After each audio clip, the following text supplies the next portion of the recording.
A director who, you may have heard, recently lost his security clearance, a true American patriot, John Brennan.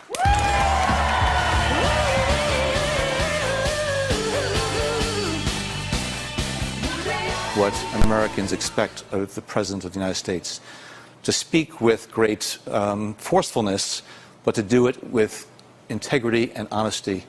And Mr. Trump, time after time, I think, has really just disappointed millions of Americans, which I'm trying to give voice to.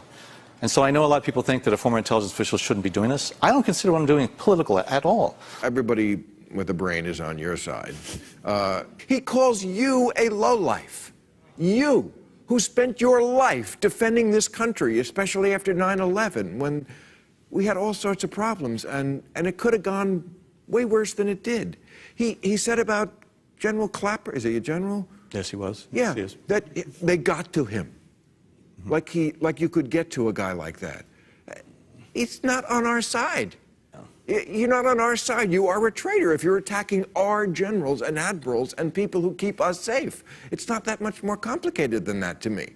But has really denigrated the office of the presidency. His dishonesty, he's unethical, he doesn't have principles. And I am very concerned, though, more than angry, I'm worried.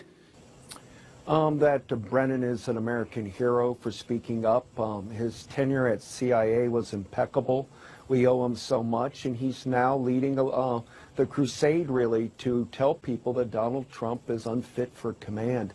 These are the best and the brightest, the wisest people on foreign policy and intelligence that are writing these letters, some out of retirement, saying this president is a disaster for the country going on right now. And it's not partisan, it's patriotism. John Brennan is a patriot. He served his country his entire life. He did a remarkable job in every position he ever held. There are Americans who are alive today who would otherwise not be alive if it wasn't for the work of John Brennan.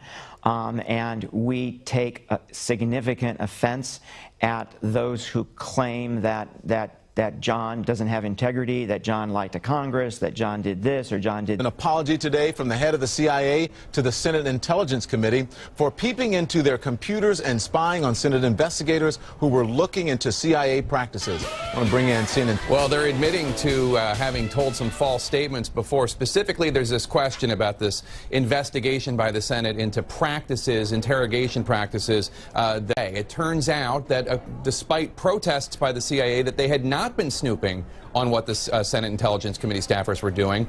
They were, in fact. It's the allegations of CIA hacking into Senate computers. Nothing could be further from the truth. I mean, we wouldn't do that. I mean, that's just beyond the scope of reason in terms of what we would do.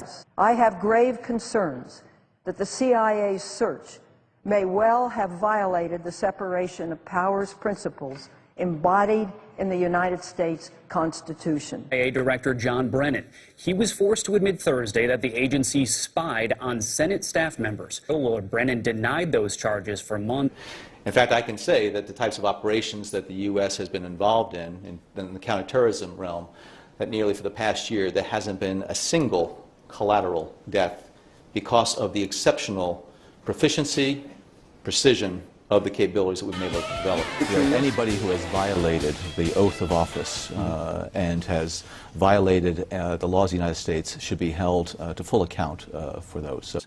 And regimes in Tehran and Pyongyang remain bent on pursuing nuclear weapons and intercontinental ballistic missile delivery systems rather than fulfilling their international obligations or even meeting the basic needs of the so-called Steele dossier and what Christopher Steele was doing. And it did not play any role whatsoever in the intelligence community assessment that was done, that was presented to then President Obama and then President-elect Trump. The officials in the FBI who were seeking a FISA warrant against Carter Page, a Trump campaign advisor, relied too much on a political document, the Christopher Steele dossier, and that it was too much reliant upon that and was not disclosed, and that the FISA warrant was obtained in a shady and less honest way than it should have been. Although we did not include the dossier in our original intelligence community assessment that we published last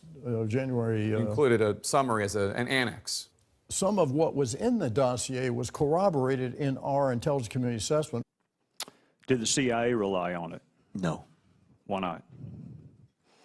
Because we didn't. It wasn't part of the corpus of intelligence information that we had. It was not in any way used as a basis for the intelligence community assessment that was done. It was not.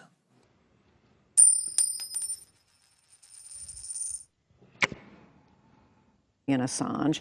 He told me in an interview last fall, WikiLeaks did not get this information from the Russians or from any state actor. So how does that square with what you're saying? Well, he's not exactly a bastion of truth and integrity.